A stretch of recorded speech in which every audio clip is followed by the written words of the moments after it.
दोस्तों, आज के लेक्चर में हम 30 क्वेश्चन देखेंगे करंट अफेयर्स के, जो आपकी परीक्षा के लिए बहुत ही महत्वपूर्ण होगा। चलिए शुरू करते हैं। क्वेश्चन नंबर 1 है, निम्नांकित में से किस दिनांक को पृथ्वी सूर्य के सर्वाधिक समीप थी? पृथ्वी सूर्य के समीप थी, वो डेट आपको बतानी है। तो ABCD ऑप्शन दिया हुआ है। ए है 2 जनवरी 2021, बी है 14 जनवरी 2021, सी है 25 दिसंबर 2020, डी है 23 दिसंबर 2020। तो जैसा आप किताब में पढ़ते हैं कि दो स्थितियां होती हैं, एक सूर्य से निकटतम दूरी और एक सूर्य से अधिकतम दूरी। तो निकटतम दूरी को उपसौर कहा जाता है। उपसौर कहा जाता है जब सूर्य और पृथ्वी के बीच की निकटतम दूरी कम से कम होती है, निकटतम स्थिति में होता है, उस स्थिति को उपसौर कहा जाता है। प्रायः ऐसी स्थिति 3 जनवरी को आती है।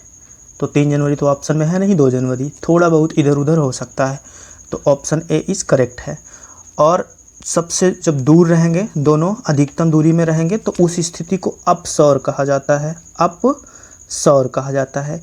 यह स्थिति बनती है 4 जुलाई को।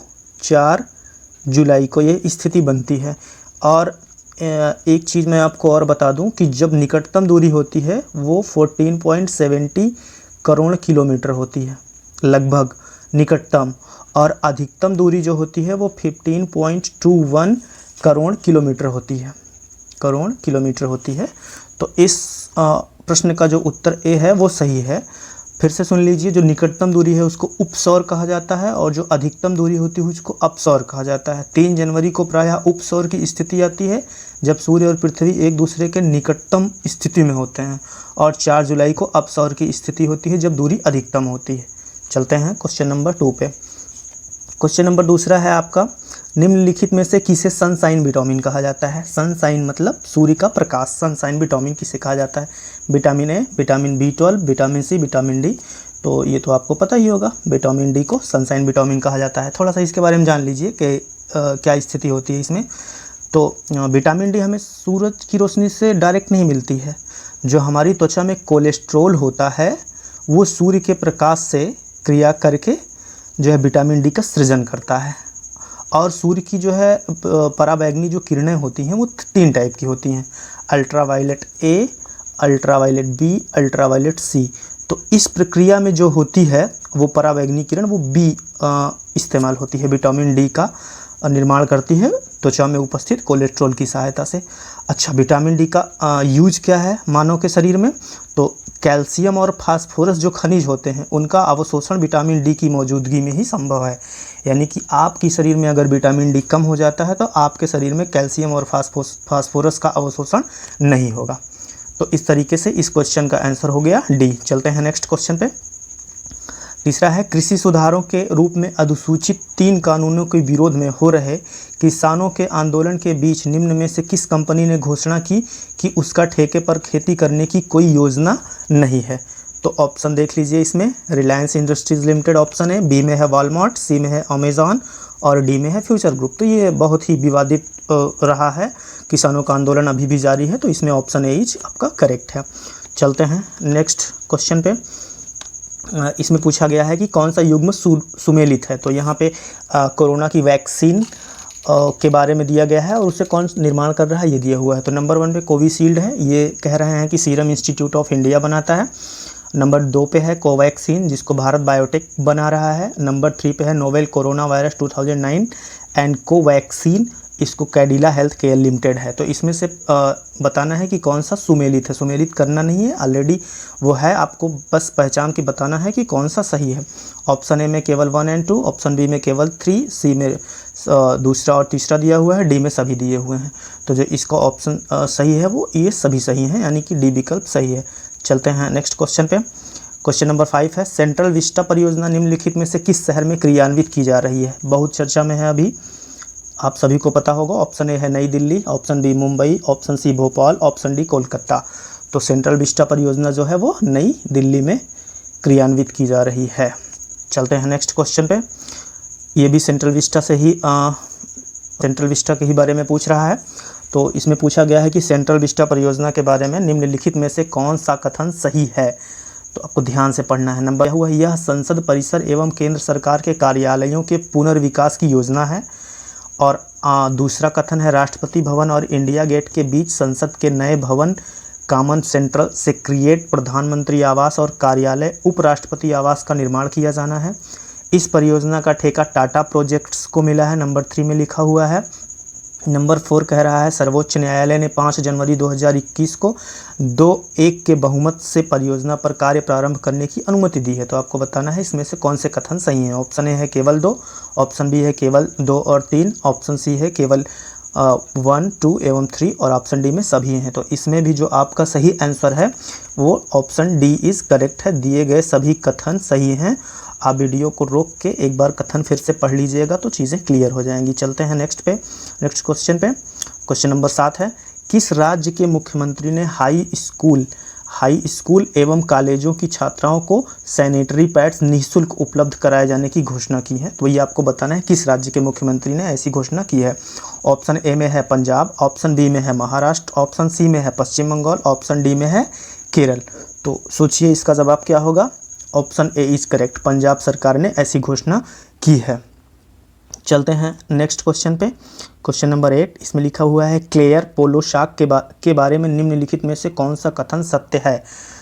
क्लेयर पोलोशाक ये किसी का नाम है, आपको याद होगा, पढ़े होंगे ज़रूर, चर्चित था। कथन पहला देख लेते हैं। एक ऑस्ट्रेलिया महिला अंपायर के बारे में कह रहे हैं कि विश्व की ऐसी पहली महिला हैं जिसने 7 जनवरी 2021 से प्रारंभ भारत ऑस्ट्रेलिया टेस्ट मैच में चौथे अंपायर के रूप में कार्य किया। और फिर दूसरा कथन कह रहा है, विश्व की पहली महिला अंपायर जिन्होंने पुरुषों के एक दिवसीय मैच में अंपायर के रूप में कार्य किया। और ऑप्शन थर्ड है, टेस्ट मैच में चौथे अंपायर का कार्य पिच को बनाने, उपकरणों को बदलने तथा मैदान में जमे अंपायरों की सहायता करना होता है। तो पूछा गया है क्लेयर पोलोशाक के बारे में, बताया गया है पहले में कि ये महिला अंपायर हैं विश्व की पहली और चौथे अंपायर के रूप में काम किया। फिर इन्होंने पुरुषों की एक दिवसीय मैच में अंपायर के रूप में काम किया और तीसरे में कह दे रहे हैं कि चौथे अंपायर का कार्य क्या है। तो पिच को बनाना नहीं, उपकरणों को बदलने मतलब तथा मैदान में जमे अंपायरों की सहायता करना होता है। इसमें देख लीजिए ऑप्शन डी सभी सही हैं इसमें, तो ऑप्शन डी करेक्ट हो जाएगा आपका। चलते हैं क्वेश्चन नंबर 9 में। क्वेश्चन नंबर 9 महत्वपूर्ण है, ध्यान दीजिएगा। थोड़ा सा गोल्स के बारे में पूछ रहा है। फुटबॉल का भी गोल्स हो सकता है, पढ़ने के बाद पता चलेगा। देखते हैं क्या है ये। तो इसमें जो ऑप्शन ए दिया हुआ है, आयु के मुताबिक फिटनेस प्रोटोकॉल से है गोल्स का संबंध। ऑप्शन बी है, goals for active life style के रूप में जाना जाता है। ऑप्शन सी है 5 से 8 वर्ष, 18 से 65 वर्ष और 65 वर्ष से अधिक वर्ष आयु वर्गों के लिए goals for active life style निर्धारित किए गए हैं। और ऑप्शन डी है उपयुक्त सभी। तो इसमें जो ऑप्शन डी सही है, यानी कि इसमें ए भी सही है, बी भी सही है और सी भी सही है। तो इसके बारे में थोड़ा सा जान लीजिए। हमारे प्रधानमंत्री नरेंद्र मोदी जी ने 24 सितंबर 2020 को, कब 24 सितंबर 2020 को जो है फिट इंडिया आंदोलन की पहली वर्षगांठ पर, ये याद रखना है आपको, फिट इंडिया आंदोलन की पहली वर्षगांठ पर आयु के मुताबिक फिटनेस के लक्ष्यों का शुभारंभ किया है।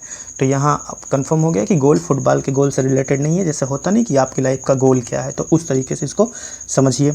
चलते हैं ऑप्शन 10 पे।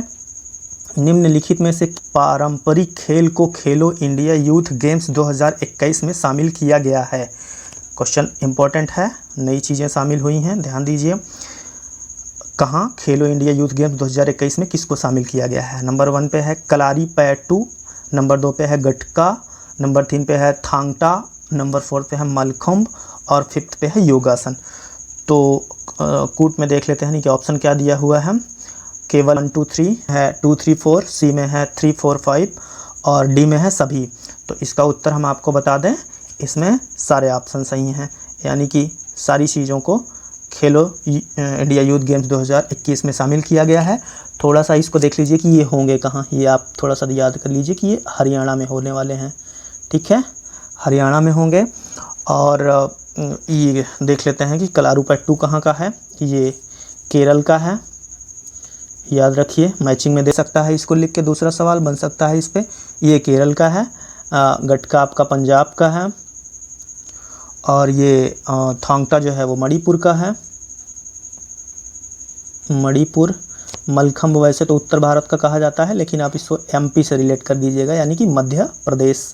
ठीक है, योगासन तो ठीक है, उत्तर भारत में या पूरे भारतवर्ष में कह सकते हैं, उत्तर भारत में ज़्यादा ये प्रचलित है। तो इसका ऑप्शन डी सही होगा। सभी पारंपरिक खेलों को जो है खेलो इंडिया यूथ गेम्स 2021 में शामिल किया गया है, जो हरियाणा में आयोजित होगा। ये भी पूछा जा सकता है। तो चलिए चलते हैं 11। देखिए वही सवाल ही आ गया यहाँ पे। तो चौथे खेलो इंडिया यूथ गेम्स का आयोजन किस राज्य में 2021 में किया जाएगा? तो अभी हमने बताया हरियाणा में। Option A is correct. चलते हैं नेक्स्ट क्वेश्चन 12। तो 12 में क्या है? राष्ट्रीय खेल एवं एडवेंचर पुरस्कारों में विजेताओं को प्रदान की जाने वाली धनराशि के संबंध में निम्नलिखित में से कौन सा युग्म सुमेलित नहीं है?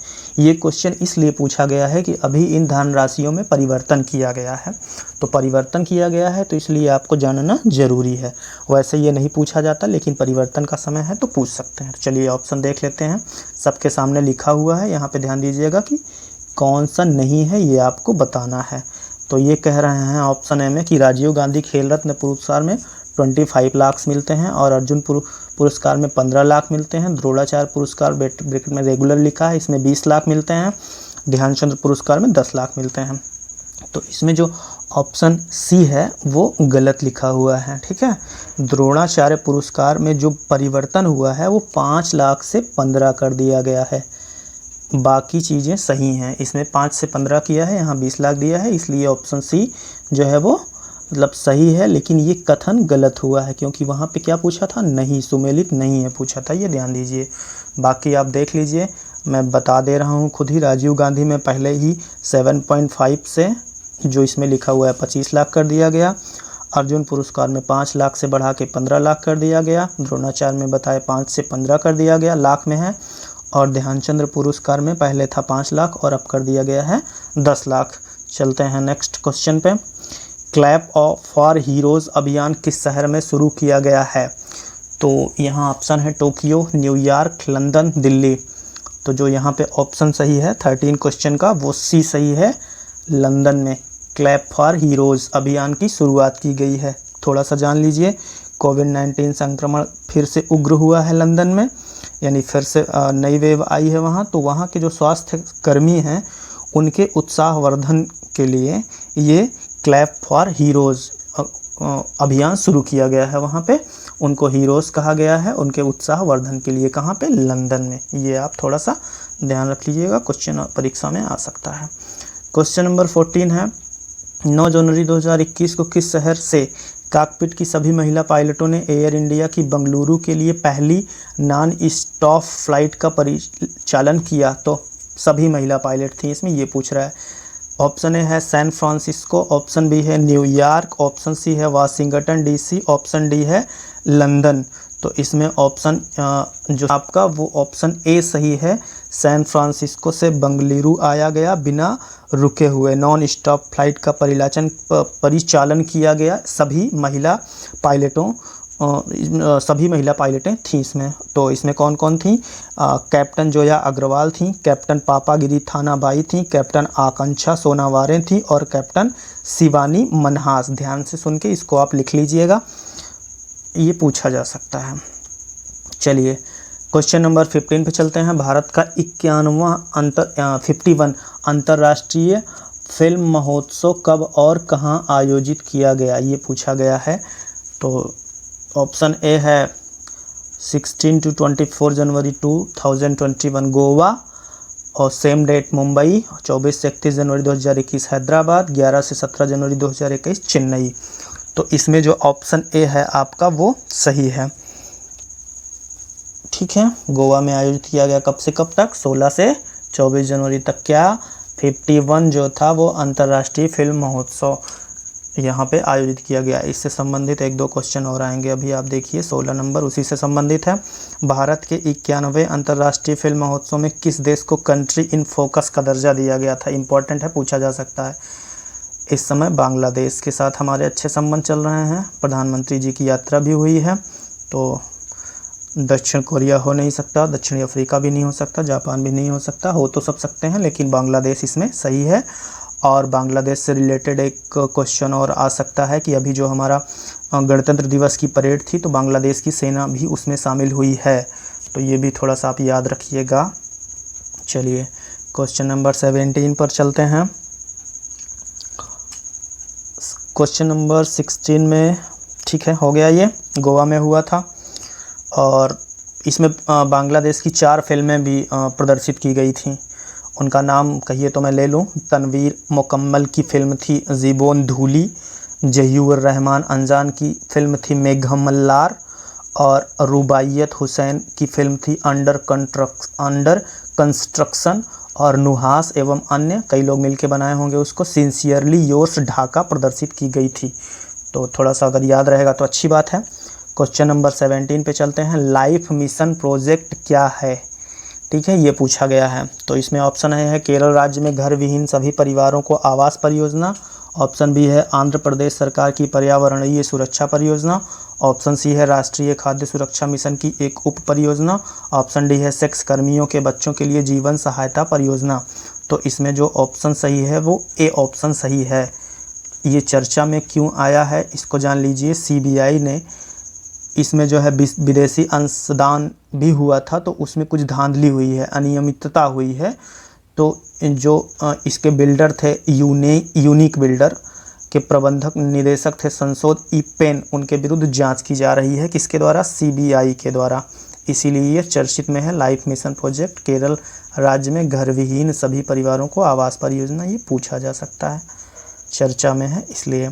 क्वेश्चन नंबर 18 चलते हैं। कोविशील्ड एवं कोवैक्सीन से इतर कतिपय अन्य कोविड-19 वैक्सीनों के संदर्भ में निम्नलिखित में से कौन सा युग्म सुमेलित है, पूछ रहे हैं ये।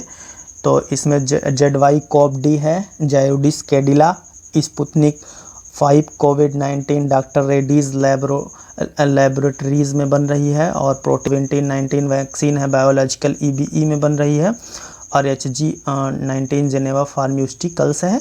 तो इसमें पूछ रहा है कौन सा सुमेलित है, तो ये सारे सुमेलित हैं, तो आपका ऑप्शन इसमें डी करेक्ट हो जाएगा। चलते हैं क्वेश्चन नंबर 19 पर। 12 जनवरी 2021 को खादी प्राकृतिक पेंट, नई चीज़ है, ध्यान दीजिएगा, क्वेश्चन पूछा जा सकता है। पेंट मतलब जो आप घर पे पेंट करते हैं वो, तो 12 जनवरी 2021 को खादी प्राकृतिक पेंट लॉन्च किया गया। मूल रूप से इसका आधार क्या है, यानी कि ये किस चीज़ से बनाया गया है। ऑप्शन देख लीजिए। गाय का गोबर है, बी में है मंदिरों में चढ़ाए गए फूल हैं, सी कतिपय प्रकार की मिट्टियाँ, ऑप्शन डी है पेड़ों की पत्तियाँ एवं छाल। तो इसमें ऑप्शन जो है आपका ए सही है। इसको लॉन्च किसने किया है, हमारे जो मंत्री हैं नितिन गडकरी। कौन सा मंत्रालय उनके अंतर्गत आता है, केंद्रीय सड़क परिवहन एवं राजमार्ग आता है, और micro small and medium enterprises ministry भी उनके अंतर्गत आती है। तो उन्होंने इसको 12 जनवरी 2021 को खादी एवं ग्रामोद्योग आयोग द्वारा विकसित किया गया है इस प्राकृतिक पेंट को। ये एनवायरनमेंट फ्रेंडली है, ना तो जहरीला है, ना तो इसमें फफूंद लगती है, ना तो कोई गंध है, ना स्मेल है, और ये जीवाणु नाशक भी है। तो इसको नितिन गडकरी जी ने इसका जो है शुभारंभ किया है। तो ये आपको याद रखना पड़ेगा, यानी कि शुभारंभ नहीं, लॉन्च किया है उन्होंने। गाय के गोबर से बना हुआ है क्या चीज़, खादी प्राकृतिक पेंट, इंपॉर्टेंट है, पूछा जा सकता है, नई चीज़ है।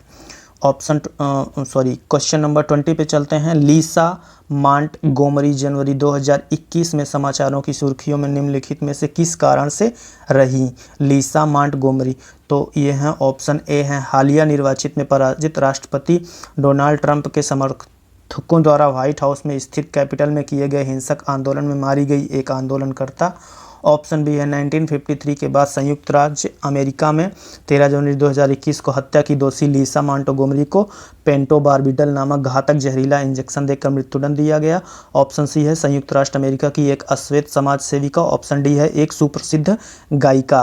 तो इसमें लीसा मांटगोमरी के बारे में की जा रही है, तो इसमें कभी ऑप्शन सही है, ठीक है। पहली बार ये याद रख लीजिए आप, पेंटोबार्बिटल नामक घातक जहरीला देकर इनको जो है मृत्युदंड दिया गया। इनका अपराध क्या था, इन्होंने एक गर्भवती महिला थी 2004 में, उनकी हत्या करके उसके जो गर्भस्थ शिशु था उसका अपहरण कर लिया था इन्होंने, तो इन्हें मृत्युदंड की सज़ा दी गई थी। तो इनको मृत्युदंड कैसे दिया गया? तो पेंटोबार्बिटल नामक घातक जहरीला, तो एक क्वेश्चन ये भी बन सकता है कि पेंटोबार्बिटल है क्या? तो ये घातक जहरीला इंजेक्शन है जिसे देकर इनको मृत्यु दंड दिया गया। ठीक है, चलिए क्वेश्चन नंबर 21 पर चलते हैं। वर्ष 2021 निम्नलिखित में से किस विदेशी नागरिक को पद्म भूषण से सम्मानित किया गया है? ये पूछा जा रहा है। तो इसमें नंबर 1 है शिंजो एबे, नंबर 2 पे है नरेंद्र सिंह कापानी, नंबर 3 पे है पीटर ब्रूक और 4th पे है श्रीकांत दातार। पद्म विभूषण 2021 का इनमें से किन लोगों को दिया गया हुआ है? तो इनमें से सभी लोगों को दिया गया है। Option D is correct. ठीक है, इसमें सभी लोगों को दिया गया है और इसमें से नरेंद्र सिंह कापानी जो हैं, सभी लोगों के बारे में बता देते हैं। शिंजो एबे जब दिया गया था तो जापान के प्रधानमंत्री थे, पर अभी नहीं है ये। अभी वहाँ के जो प्रधानमंत्री नए नियुक्त हुए हैं उनका नाम क्या है? उनका नाम योशिहिडे सुगा, योशिहिडे सुगा, याद रखिएगा आप। ठीक है, और नरेंद्र सिंह कापानी कौन है? इनको मरणोपरांत दिया गया। ये फाइबर ऑप्टिक्स विशेषज्ञ हैं, भारतीय मूल के थे, अमेरिकी नागरिक। ठीक है, और पीटर ब्रूक क्या है? ये इंग्लैंड के थिएटर एवं फिल्म निर्देशक हैं और हार्वर्ड बिजनेस स्कूल के डीन भी हैं। कौन? श्रीकांत दातार जी। ठीक है, चलिए चलते हैं नेक्स्ट क्वेश्चन पे। भारत में विनिर्मित की जा रही कोविड-19 वैक्सीनों के मामले में निम्नलिखित में से कौन सा युग्म सुमेलित नहीं है? ध्यान दीजिएगा, नहीं है पूछा है। चलिए, कोविशील्ड सीरम, कोविशील्ड कौन बना रहा है? Serum institute of India. B Covaxin Bharat biotech, C ZyCoV, D Zydus Cadila और स्पुतनिक वी कोविड-19 एलम्बिक बना रहा है। ठीक है, तो ऑप्शन जो डी है इसमें ये सुमेलित नहीं है। स्पुतनिक 5 कोविड-19 वैक्सीन को डॉक्टर रेड्डीज लेबोरेटरी द्वारा बनाया जा रहा है। ठीक है, ये ध्यान देना है आपको। बाकी सब सुमेलित हैं, ये सुमेलित नहीं है। कौन था मैंने बता दिया आपको। चलिए 23 क्वेश्चन पे चलते हैं। भारत सरकार ने निम्नलिखित में से किस विभूति के जन्मदिन को पराक्रम दिवस के रूप में मनाए जाने का निर्णय लिया है? ऑप्शन ए है परमवीर चक्र विजेता अब्दुल हमीद, ऑप्शन बी है नेताजी सुभाष चंद्र बोस, ऑप्शन सी है लाला लाजपत राय, ऑप्शन डी है बाल गंगाधर तिलक। तो इसमें पूछा गया है पराक्रम दिवस। ठीक है, तो 23 का जो ऑप्शन बी है वो करेक्ट है। ठीक है, 23 जनवरी को प्रतिवर्ष पराक्रम दिवस के रूप में मनाया जाएगा। भारत सरकार ने ये डिसीजन लिया हुआ है। चलिए क्वेश्चन नंबर 24। निम्नलिखित कथनों पर विचार करके नीचे दिए गए कूटों में सही विकल्प चुनिए। क्वेश्चन आते हैं इस तरीके से, ध्यान दीजिएगा। डेमोक्रेट उम्मीदवार जोसेफ रॉबिनेट बाइडेन वही हैं जो बाइडेन, उनका पूरा नाम लिख दिया गया है, आप परेशान मत होइएगा। जोसेफ रॉबिनेट बाइडेन जूनियर ने 20 जनवरी 2021 को संयुक्त राज्य अमेरिका के 46वें राष्ट्रपति के रूप में पदभार संभाला। ऑप्शन 2 है। भारतीय मूल की कमला देवी हैरिस ने संयुक्त राज्य अमेरिका के 49वें उपराष्ट्रपति के रूप में पदभार संभाला। तो इसमें आपको बताना है कि कौन सा सही है। तो इसमें दोनों कथन सही हैं, तो आपको ऑप्शन सी क्या हो जाएगा? करेक्ट हो जाएगा। पिछले एग्ज़ाम में एक बार पूछा था, जब डोनाल्ड ट्रंप राष्ट्रपति थे उनकी पार्टी का नाम पूछ लिया था। तो यहाँ भी ध्यान दीजिए, आप यहाँ पे लिखा हुआ है ये डेमोक्रेट पार्टी से हैं जो बाइडेन। ठीक है, 46वें राष्ट्रपति हैं, ये याद रखना पड़ेगा आपको। और जो उपराष्ट्रपति कमला देवी हैरिस हैं वो 49वां क्रम आता है उनका। ठीक है, तो ऑप्शन सी सही हो जाएगा क्योंकि ये दोनों कथन सही हैं आपके। चलिए 25 पे चलते हैं। रैटल जल विद्युत परियोजना निम्नलिखित में से किस नदी और किस राज्य अथवा केंद्र शासित क्षेत्र में पूर्ण किए जाने का निर्णय लिया गया है? तो ऑप्शन ए है जम्मू कश्मीर में चिनाब नदी पर, ऑप्शन बी है अरुणाचल प्रदेश में दिमांग नदी पर, ऑप्शन सी है हिमाचल प्रदेश में ब्यास नदी पर, ऑप्शन डी है उत्तराखंड में अलकनंदा नदी पर। तो रैटल जल विद्युत परियोजना जो आपकी बनाई जा रही है वो बनाई जा रही है जम्मू कश्मीर में चिनाब नदी पर। ठीक है, कहाँ बनाई जा रही है? जम्मू कश्मीर में चिनाब नदी पर, याद रखिएगा। इसको जो है 850 मेगावाट की होगी ये, और जम्मू कश्मीर अब केंद्र शासित प्रदेश हो चुका है। किश्तवाड़ जनपद में चिनाब नदी पर स्थापित की जाएगी, ये आप याद रखिएगा। चलिए चलते हैं क्वेश्चन नंबर 26 पर। भारतीय रेल ने निम्नलिखित में से किस एक्सप्रेस या मेलगाड़ी यात्री गाड़ी का नाम बदलकर नेताजी एक्सप्रेस रखे जाने का निर्णय लिया हुआ है? तो पूर्वा एक्सप्रेस, ऑप्शन बी है हावड़ा कालका मेल, ऑप्शन सी है Howrah Mumbai Chhatrapati Shivaji Maharaj express, option D इनमें से कोई नहीं। तो इसका जो ऑप्शन सही है वो क्या सही है, ऑप्शन बी सही है। हावड़ा कालका मेल जो यात्री गाड़ी है उसका नाम बदल के नेताजी एक्सप्रेस रखे जाने का निर्णय लिया गया है। चलिए 27 पे चलते हैं। भारत ने निम्नलिखित में से किस देश को उपहार स्वरूप कोविड-19 वैक्सीन की पहली खेप जनवरी 2021 में भेजी? Number 1 Nepal, number 2 Bangladesh, number 3 Bhutan, number 4 Maldives. और आपको ऑप्शन में चुनना है ए में केवल 2, ऑप्शन बी में है केवल 2 एवं 3, ऑप्शन सी में है केवल 2, 3, 4, ऑप्शन डी में सभी। तो जो इसका आंसर है ये चारों देशों को भेजी गई थी, तो इसमें चारों सही हैं, तो ऑप्शन डी आपका करेक्ट हो जाएगा। ठीक है, चलिए क्वेश्चन नंबर 28, निम्नलिखित में से किस मुख्यमंत्री ने देश में चक्राकार अनुक्रम में 4 राजधानियां बनाए जाने की मांग की है? ठीक है, किस मुख्यमंत्री ने देश में चक्राकार अनुक्रम में 4 राजधानियां, अपने प्रदेश के लिए नहीं मांग की गई है, ये मांग की गई है देश में। ठीक है, देश के लिए। तो ऑप्शन ए है महाराष्ट्र के मुख्यमंत्री उद्धव ठाकरे, बी में है केरल के मुख्यमंत्री पिनाराई विजयन, और सी है पश्चिम बंगाल की मुख्यमंत्री ममता बनर्जी, और ऑप्शन डी में है पंजाब के मुख्यमंत्री कैप्टन अमरिंदर सिंह। तो इसमें जो ऑप्शन सी करेक्ट है, पश्चिम बंगाल की मुख्यमंत्री ममता बनर्जी अभी निर्वाचित हुई हैं पुनः, इसके पहले वाले कार्यकाल में ये इनकी मांग थी। ठीक है, चलिए याद रखिएगा। 23 जनवरी 2021 को गृह मंत्री अमित शाह द्वारा घोषित आयुष्मान CAPF योजना में निम्नलिखित में से किस पुलिस अथवा अर्धसैन्य बल के जवान शामिल नहीं हैं? कौन सी योजना है? आयुष्मान CAPF योजना। ऑप्शन ए है सीमा सुरक्षा बल शामिल नहीं है, ये आपको बताना है। ठीक है, सीमा सुरक्षा बल। ऑप्शन बी है सशस्त्र सीमा बल, ऑप्शन सी है दिल्ली पुलिस, ऑप्शन डी है भारत तिब्बत सीमा पुलिस। तो इसमें दिल्ली पुलिस को इस योजना में शामिल नहीं किया गया है। कौन सी योजना? आयुष्मान CAPF। ठीक है, चलिए इस योजना में इनको जो है कैशलेस उपचार की सुविधा प्राप्त होगी। बाकी जो मतलब हमारे सैन्य हैं जिसमें से कौन कौन आता है, सभी 7 अर्धसैन्य बल आएंगे। असम राइफल, सीमा सुरक्षा बल, सशस्त्र सीमा बल और केंद्रीय औद्योगिक सुरक्षा बल आएंगे, केंद्रीय रिजर्व पुलिस बल आएगा, भारत तिब्बत सीमा पुलिस आएगा, और इसमें राष्ट्रीय सुरक्षा गार्ड के सेवारत कर्मचारी भी आएंगे। इन सबको आयुष्मान भारत PM योजना की तरह ही कैशलेस उपचार की सुविधाएं जो हैं वो मिलेंगी। ठीक है, चलिए आज के लास्ट क्वेश्चन पे आते हैं। प्रतिवर्ष 25 जनवरी को राष्ट्रीय मतदाता दिवस के रूप में निम्नलिखित में से किस कारण से मनाया जाता है? 25 जनवरी को राष्ट्रीय मतदाता दिवस किस कारण से मनाया जाता है पूछ रहे हैं। ऑप्शन ए है निर्वाचन आयोग की स्थापना दिवस थी इस दिन, ऑप्शन बी है संविधान सभा की पहली बैठक की शुरुआत थी इस दिन, ऑप्शन सी है ब्रितानी भारत में शहरी निकायों के लिए मतदान की पहली बार शुरुआत थी, ऑप्शन डी में है प्रांतों में काउंसिलों के लिए पहली बार निर्वाचन हुआ है। तो इसमें जो है राष्ट्रीय मतदाता दिवस 25 जनवरी को मनाया जाता है प्रतिवर्ष, क्योंकि निर्वाचन आयोग की स्थापना इसी दिन हुई थी। और इसके बारे में थोड़ा सा आप जान लीजिए। निर्वाचन आयोग का भाग भारतीय संविधान के भाग 15 में है, अनुच्छेद इससे जो संबंधित हुए 324। ठीक है, ये था आज का लास्ट क्वेश्चन। 30 क्वेश्चनों को देखा हमने जो करंट अफेयर्स से रिलेटेड थे, पिछले कुछ महीनों में घटित हुई घटनाओं की। पूरा वीडियो देखने के लिए आपको बहुत बहुत धन्यवाद।